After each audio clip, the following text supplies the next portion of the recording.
बिस्मिल्लाहिर्रहमानिर्रहीम। अस्सलाम वालेकुम। आप देख रहे हैं JN न्यूज और मैं हूं आपकी मेजबान सुंबल ज़िया।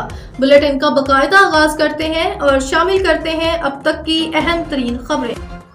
लकी मरवत तहसील सराय के इलाका गंडी खान फील्ड में GSL 10 का फाइनल मैच इस्लामाबाद यूनाइटेड और लाहौर कलंदर के दरमियान खेला गया, जिसमें दोनों टीमों ने जबरदस्त खेल का मुजाहरा किया। सनसनीखेज मुकाबले के बाद इस्लामाबाद यूनाइटेड ने लाहौर कलंदर को शिकस्त देकर टूर्नामेंट जीत लिया।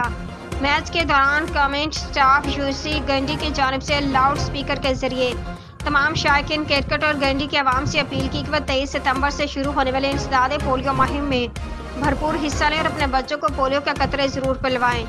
मैच में वक्फे के दौरान खिलाड़ियों ने ग्राउंड में पोलियो वॉकी और पोलियो वैक्सीन की अहमियत को उजागर किया, जिससे शायकीन और आवाम को पोलियो के खात्मे की मुहिम के बारे में शऊर बेदार करने में मदद मिली।